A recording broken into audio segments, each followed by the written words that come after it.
श्री श्री 1008 श्री भीमगिरीजी महाराज की संक्षिप्त जीवनी।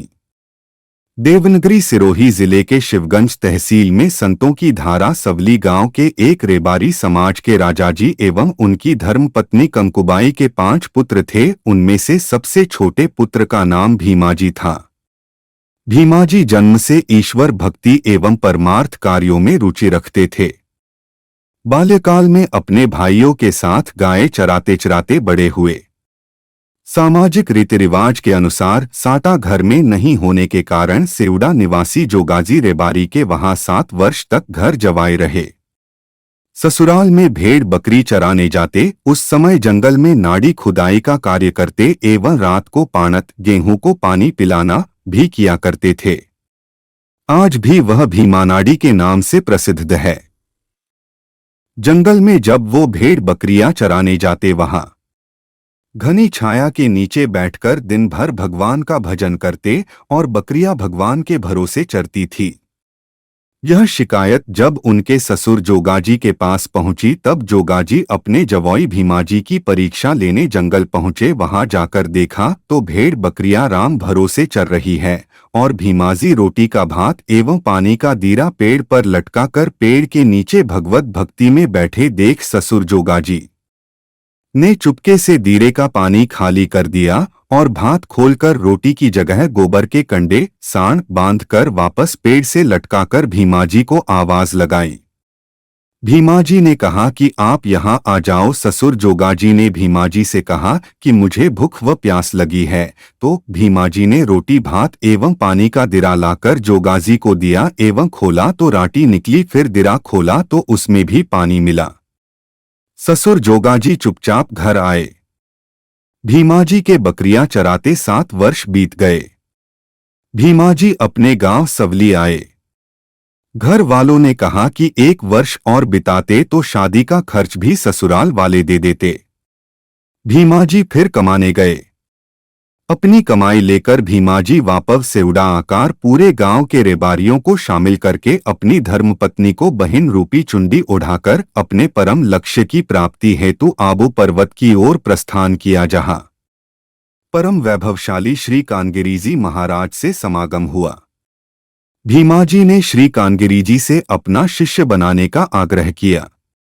श्री कानगिरीजी और भीमाजी केदारनाथ महादेव नितोड़ा में आकर अपने जीवन कल्याण हेतु कानगिरीजी को गुरु मानकर भेख लेकर गुरु सेवा करते कुछ दिनों तक वहां रहे। अब भीमाजी भीमगिरीजी के नाम से जाने जाने लगे। तत्पश्चात भक्ति हेतु कठिन एवं कांटों भरे एकांत वास के लिए वाण गांव के बोनक पहाड़ की एक गुफा में भक्ति आरंभ की। वहां पर शेर चीतों का सामना करते उनको आत्मज्ञान हुआ।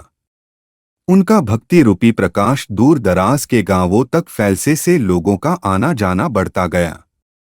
लोग बताते हैं कि लोगों के आने जाने से तपस्या में व्यवधान उत्पन्न होने से श्री भीमगिरी दिन में मनुष्य शरीर से सिंह रूप धारण करते ताकि तपस्या में व्यवधान उत्पन्न न हो।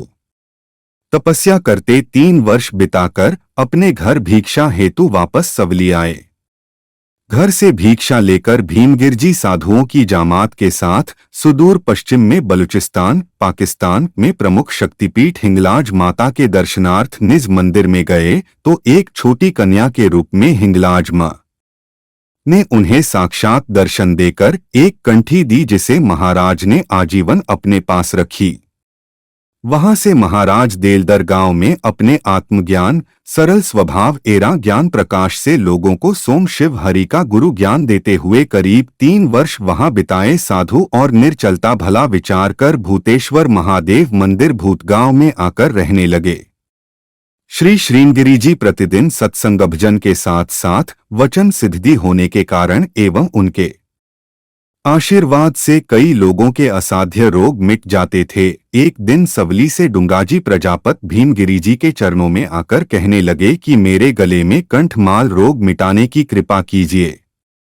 गुरुदेव ने आशीर्वाद देते हुए कहा कि ईश्वर की चरण में जाओ, ठीक हो जाएगा। गुरुदेव का वचन शिरोधार्य मानकर गुरु दीक्षा ली। कुछ दिनों बाद उनकी कंठमाल पूरी तरह गुरु आशीर्वाद से ठीक हो गई। डुंगाजी के मन में भी ईश्वर भक्ति की भावना जगने के कारण स्वयं गुरुदेव के चरणों में समर्पित किया। अब डूंगाजी से डूंगरगिरी बनकर गुरुदेव की सेवा करने लगे। भूतेश्वर जी में करीब 7 वर्ष बीताकर गांव वालों से विदाई लेकर अपनी मातृभूमि सवली में आए। गुरुदेव के आने से गांव में 4 चांद लग गए। घर घर राम रोटी एवं शाम को भजन कीर्तन करने से लोगों में प्रेम भाव व सद्भावना बढ़ने लगी। उसी दौरान गांव के किनारे श्री मलकेश्वर महादेव मंदिर की नींव रखी। कैलाश नगर का एक चौधरी गुरुदेव की चरण में आकर बोला, मुझे शिष्य बना। गुरुदेव ने उनकी पुकार सुन ली और उनको अपना शिष्य बना दिया। उनका नाम पूरणगिरी रखा। पूरणगिरी का अचानक बीमारी के कारण देहावसान हो गया। उन्हें सवली में मलकेश्वर महादेव मंदिर के पास में ही समाधि दे दी गई। तत्पश्चात सवली गांव के ही कुम्हार परिवार की एक महिला का मन ईश्वर भक्ति में लग गया। उनका नाम अनुदेवी था। अनुदेवी को गुरुदेव ने चमत्कार दिखाया तो अनुदेवी का मोह सांसारिक जीवन से उठ गया। अनुदेवी गुरुदेव की चरणों में जाकर गदगद मन से भाव विभोर होकर गुरुदेव से विनती की कि आप मुझे अपनी शिष्या बनी दीजिए। अनुदेवी को भी अपनी शिष्या बना दिया गया। अब अनुदेवी दयालगिरी के नाम से जानी जाने लगी। दयालगिरी गुरु भक्ति एवं गुरु सेवा में रात दिन बिताने लगी। भीमगिरी जी ने एक स्त्री को अपनी शिष्या बनाने पर नारित्व दोष से दूर रहने के लिए श्री मलकेश्वर महादेव सवली का मठ श्री दयालगिरी जी को सौंपकर गुरुदेव फिर कैलाशनगर जाकर गांव के किनारे एक झुपड़ी का निर्माण करवाया। अपने तप तेज व अनुभव के कारण दूर दराज से अपनी मनोकामना एवं गुरु दर्शन हेतु लोगों की भीड़ बढ़ने लगी। गुरुदेव ने झुपड़ी में राम रसोड़े का पुण्य कार्य भी किया। सन 1977 में डीसी सामंत सिरोही के जिला कलेक्टर थे। तब कैलाश नगर के प्रभारी मंत्री के मुख्य आतिथि में एक बड़े समारोह का आयोजन किया गया। समारोह में अधिकारीगण एवं जनप्रतिनिधियों के साथ हजारों की संख्या में ग्रामीण उपस्थित थे। उस समय कैलाश नगर का नाम लाश था। समारोह में मौजूद जनप्रतिनिधियों ने इस अशुभ नाम के स्थान पर एक बड़े नेता के नाम पर नामकरण कर दिया। नामकरण के पश्चात कुछ अधिकारी एवं जनप्रतिनिधि श्री भीमगिरी जी महाराज के दर्शनार्थ पहुंचे तो उस समय महाराज आसन पर बैठे हुए थे। महाराज ने लोगों से आने का प्रयोजन पूछा तो सभी ने बताया कि आज गांव का नामकरण कर आपके दर्शनार्थ आए हैं। महाराज ने हंसते हुए कहा कि मुझे तो कोई दूसरा नाम लिखा दिख रहा है। लोगों को महाराज के पीछे की कोरी दीवार पर बड़े अक्षरों में कैलाशनगर लिखा हुआ दिखाई दिया। भविष्य में उसी नाम से यह गांव जाना जाने लगा। एक दिन भूत गांव में कुछ साधुओं ने उन्हें तंग करने की नियत से भगवा वस्त्र एवं माला पहनने का प्रयोजन पूछा। क्रोधित होकर श्री भीमगिरी जी ने राम भक्त हनुमान की भांति अपना हृदय चीरकर साधुओं को दिखाया तो उसमें जलती हुई ज्योति दिखाई। तब साधुओं को अपनी गलती का एहसास हुआ। सवली गांव बाढ़ग्रस्त एवं चारों तरफ कुओं से घेरा हुआ था। श्री गुरुदेव के सद्वचनों एवं आशीर्वाद से गोचर भूमि में नए गांव की स्थापना की गई जिसका नाम सवली से शिवनगर बना। गुरुदेव के बड़े भाई गजाजी के 3 बेटे थे। उनके नाम क्रमश नेतीजी, हीराजी एवं मोतीजी थे। मोतीजी एवं नेतीजी भी अपने चाचा गुरुदेव की तरह गांव में गायें चराते थे। मोतीजी किशोरावस्था में ही राम प्यारे हो गए थे। नेतीजी का भी गायें चराते चराते ईश्वर भक्ति एवं पुण्य कार्यों में मन लगने लगा। धीरे धीरे सांसारिक जीवन से दिल उठ गया। उन्होंने गुरुदेव की चरणों में जाकर भक्ति आरंभ की। कुछ समय पश्चात नेतीजी वापस अपने घर आकर दीक्षा ली और गुरुदेव की सेवा में जाकर तपस्या करने लगे। अब नेतीजी से श्री नवलगिरी जी के नाम से जाने जाने लगे।